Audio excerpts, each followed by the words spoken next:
Hello সবাইকে। তো আজ একটা নতুন রেসিপি নিয়ে চলে এসেছি। তো সেটা হলো মাটনের ঝোল। এখানে আছে 1 কেজি মাটন। তো প্রথমে এটাকে আমি ধুয়ে নেব। ধুয়ে নেওয়ার জন্য আমি একটু জল গরম করে নিয়েছি, গরম মানে একটু ফুটন্ত জল করে নিয়েছি। তার মধ্যে মাটনগুলো দিয়ে আমি মোটামুটি 5 থেকে 7 মিনিট মতো রেখে দেবো। এক্ষেত্রে কি হবে, মাটনের যে এক্সট্রা ফ্যাটগুলো, মাটনে তো ফ্যাট থাকবেই, তো এক্সট্রা যে ফ্যাট থাকে সেটা অনেকটা কেটে যায়। দেখছো জলের উপরটা কীরকম ঘোলাটে হয়ে গেছে, ওটা অনেকটা ফ্যাটটা চলে যায়। তো এবার মাংসগুলোকে জল ঝরিয়ে তুলে নিয়েছি। তারপর একটা কড়াইতে তেল দিয়ে তেলটাকে ভালো করে গরম করে নিয়েছি। নিয়ে তার মধ্যে আমি কেটে রাখা মাংসের আলুগুলোকে দিয়ে বেশ করে ভালো করে নাড়িয়ে চাড়িয়ে হালকা বাদামি কালার হয়ে যাওয়া পর্যন্ত একটু ওয়েট করব। তারপর দেখবো যে ঢাকা দিতেও পারো, নাও দিতে পারো। সেক্ষেত্রে আলুগুলো ঢাকা দিলে একটু আলুগুলো সিদ্ধ হবে, না হলে পরে প্রেশার কুকারে আলুগুলোকে সিদ্ধও করে নিতে পারো। সিদ্ধ করেও এটা ভাজা যায়, যে যেভাবে করে আর কি।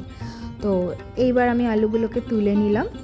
ওই তেলের মধ্যেই আমি শুকনো লঙ্কা, তেজপাতা, দারচিনি, এলাচ, লবঙ্গ, গোটা গরম মশলা আর 2টো কাঁচা লঙ্কা, ঝালটা স্বাদ মতো দিয়ে একটু নেড়ে চেড়ে নেব। তার মধ্যে আমি 500 গ্রাম মতন পেঁয়াজ দিয়েছি। যেহেতু এখানে মাটনটা 1 কেজি, তো সেক্ষেত্রে আমি ওর হাফ পেঁয়াজ দেওয়ার চেষ্টা করেছি।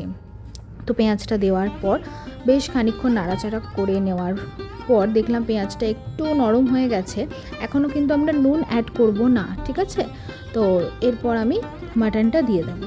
পুরো মাটনটা একে একে জল ঝরিয়ে মাটনটা দেওয়ার চেষ্টা করবে, কারণ জল যতটা বেশি করে মাটন থেকে ঝরে যাবে বা শুকনো হয়ে যাবে, তত মাটনের মধ্যে মশলাগুলো ভালো করে ঢুকবে।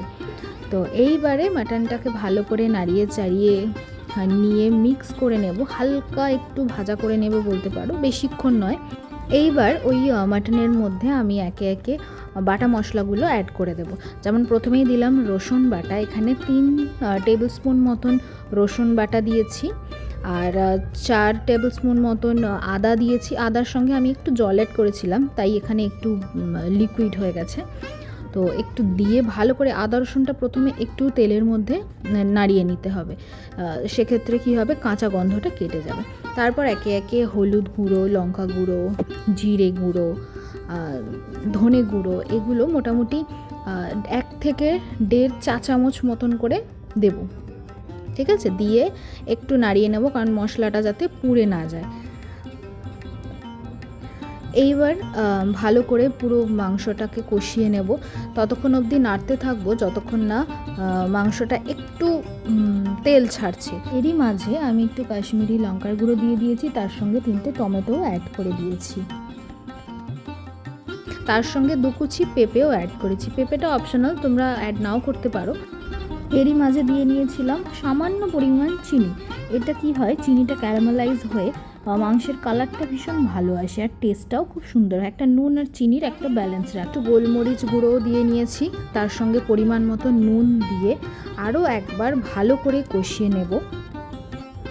কুকারে দেওয়ার আগে ভালো করে নুনটাকে একবার পুরো মাংসটার সঙ্গে মিশিয়ে নেব। তো এবার আমি পুরোটাকেই প্রেশার কুকারের মধ্যে দিয়ে দিচ্ছি, এবং তার সঙ্গে আমি কিছুটা গরম জলও অ্যাড করছি। তো এইবার প্রেশার কুকারকে ঢাকা দিয়ে মোটামুটি 8 থেকে 10টা সিটি দেওয়ার পর কড়াইতে ঢেলে নেব। এবার এর মধ্যে একটু গরম মশলা অ্যাড করে দেব, দিয়ে তারপর দেখে নেব যে আলুগুলো সিদ্ধ হয়েছে কি না। তো আমি এখানে দেখে নিলাম আলুটা খুব ভালো সিদ্ধ হয়েছে, মাটনটাও পুরো সিদ্ধ হয়ে গেছে। এবার আমার রান্না কমপ্লিট।